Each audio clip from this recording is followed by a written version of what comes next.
ওনার যে এই যে 3 মাসের যে টি-20 ইনিংস খেলতে আসা, একটা ইমেজ তৈরি করা, বাংলাদেশ ক্রিকেট বোর্ডের সুন্দর করে তার নেম ফলকে যে তার নামটা রাখা, সেই জায়গায় কিন্তু তিনি অন্যভাবে আসবেন।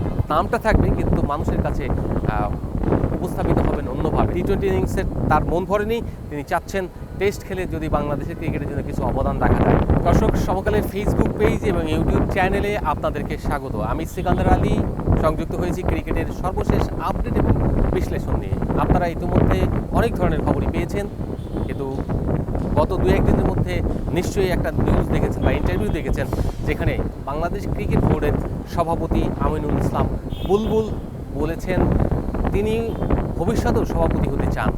সেটা কোথা থেকে, নির্বাচন করতে চান না, কিন্তু সভাপতি হতে চান। কোথা থেকে হতে চান?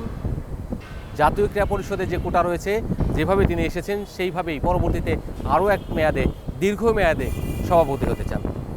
চ্যানেল 24-এ এই নিউজটা হয়েছে বা ইন্টারভিউটা হয়েছে, সেই বিষয়টা নিয়ে আসলে আমরা বিশ্লেষণ করব। সভাপতি আমিনুল ইসলাম বুলবুল এসে যেটা বলেছিলেন, টি-20 ইনিংস খেলতে এসেছেন। তো টি-20 ইনিংস খেলা মানে আপনার 3 মাস 4 মাস এরকম একটা সময়ের মধ্যে দিয়ে নির্বাচনটা সম্পন্ন করে চলে যাওয়ার কথা।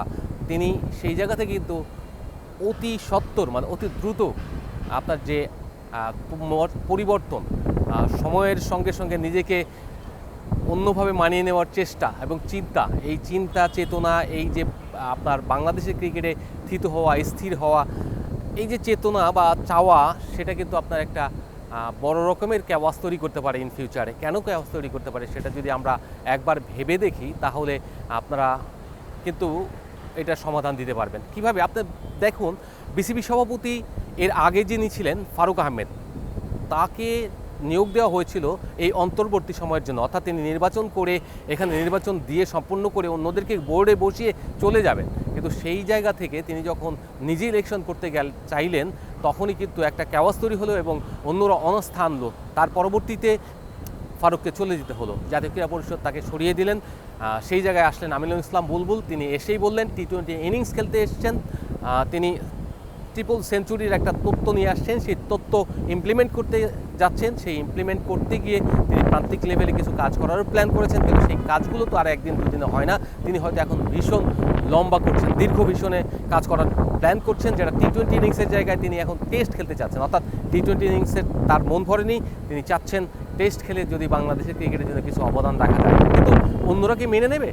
যারা বিএনপির দীর্ঘ ক্রিকেট সংগঠক, অর্থাৎ গত 20, 25, 30 বছর ধরে কোটি কোটি টাকা ইনভেস্ট করেছে বাংলাদেশের ক্রিকেটে, যাদের ক্লাবে অবদান রয়েছে, তারা যদি আপনার এখানে সভাপতি হতে না পারেন কিংবা নিজেদের মতো করে ক্রিকেট বোর্ডে কাজ করতে না পারেন, নতুন কেউ সভাপতি আসে, প্রবাসী সভাপতি, তাহলে কিন্তু এটা মেনে নেবেন না। যেটা ফারুকের সঙ্গে হয়েছে, সেই রকম একটা মানে বিরক্তিকর বা বিতর্কিত অবস্থা তৈরি হতে পারে, যেটা পরবর্তীতে বুলবুলের জন্য ভালো নাও হতে পারে। তাই তিনি আশা করব যে ভালোভাবেই বুঝে শুনে এবং বর্তমান প্রেক্ষাপট এবং ভবিষ্যৎ প্রেক্ষাপট দুটো বিবেচনা করেই সিদ্ধান্তটা নেবেন। এই সিদ্ধান্ত যদি ভুল হয়, তাহলে কিন্তু তিনি যে সভাপতি ছিলেন, সেই সভাপতির যে সম্মানটা অর্জন করেছেন, এখন যে মিডিয়া তার ওনার পেছনে ছোটেন এবং নানাভাবে ওনার কাছ থেকে সব কিছু জানতে চান, সেই জিনিসটা কিন্তু থাকবে না। ওনার যে এই যে 3 মাসের যে টি-20 ইনিংস খেলতে আসা, একটা ইমেজ তৈরি করা, বাংলাদেশ ক্রিকেট বোর্ডের সুন্দর করে তার নেম ফলকে যে তার নামটা রাখা, সেই জায়গায় কিন্তু তিনি অন্যভাবে আসবেন। নামটা থাকবে কিন্তু মানুষের কাছে উপস্থাপিত হবেন অন্যভাবে। তিনি হয়তো পজিটিভলি না হয়ে নেগেটিভলি, কারণ তার এতদিনে যে কাজগুলি করেছেন, এই কয়েক মাসে, এই 2 মাসের মধ্যে যে কাজগুলি, তার মধ্যে কিছু ভুল তো নিশ্চয়ই রয়েছে এবং থাকবে।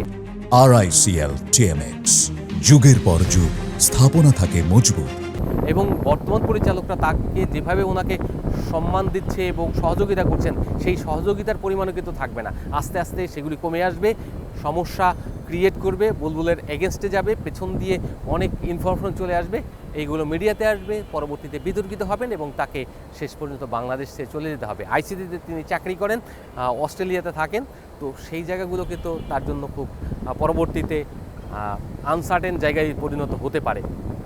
আমি মনে করি যে এই জায়গাগুলি ক্রীড়াঙ্গনে যারা রয়েছেন, ক্রিকেটে যারা রয়েছেন, ইভেন বুলবুল ভাই, তিনি বিচার বিশ্লেষণ করে, বিবেচনা করে, সব কিছু নিয়ে পরিবারের সঙ্গে আলোচনা করে তিনি সিদ্ধান্ত নেন।